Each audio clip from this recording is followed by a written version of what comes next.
Well, good morning to you. Thank you for joining me again for LoFi listening, or not again if this is your first time.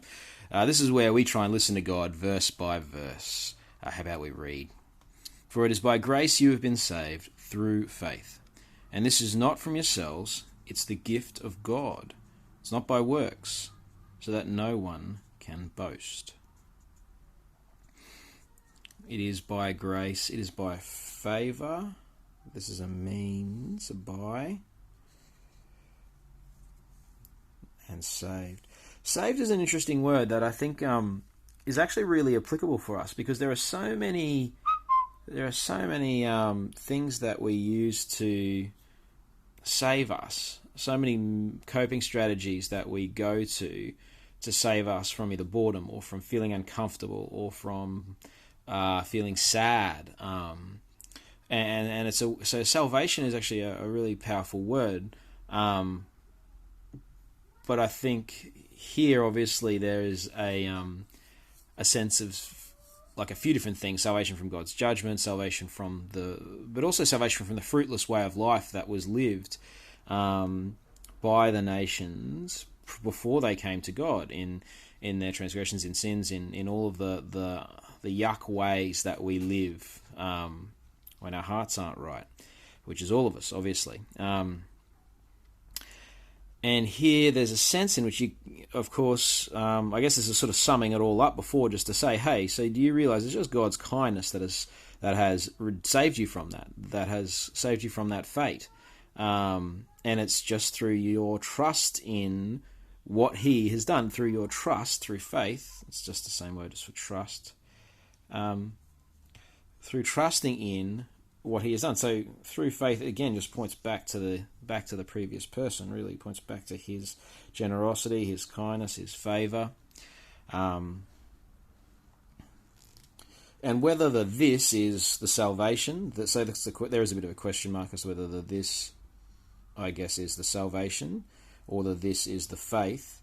But either way, the whole point of the whole thing is that everything loops back towards the one who's the giver of the gift, whether it's the faith or whether it's... Because even the faith is just trust in what someone else is doing. So everything here is from the source, and the source being God.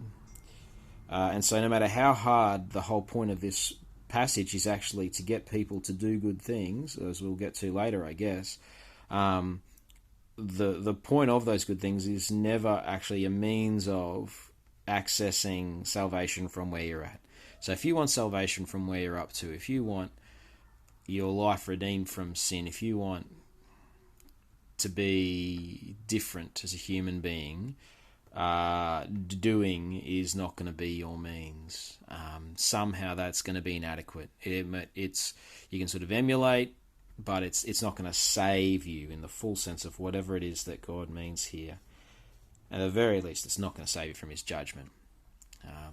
And I do think I wonder if it probably means here you're not going to be saved from that fruitless way of life either. You can't even change yourself to make a good and healthy life, so that no one can boast, so that no one can say, "Hey, look, I did it."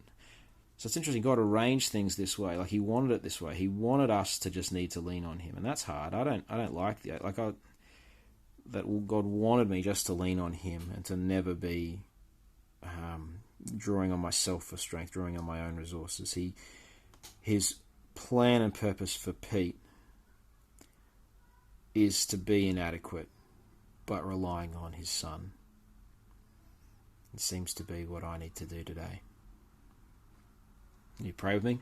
Heavenly Father, thank You so much for Your great plan that stops me from boasting, that stops any Christian from boasting, from having a self-righteousness or a self-pride in any way that does not honour You and acknowledge You as the source of all good things. God, just we ask that Christians would not be like that I would not be like that. And God, we just do want to ask You to set us in a place where humbly we set our stance up for the day to be one of humble reliance on You. God, help me to be happy, to be inadequate and relying on Your favour and just revelling in how much You love us and how good You've been to us. Amen.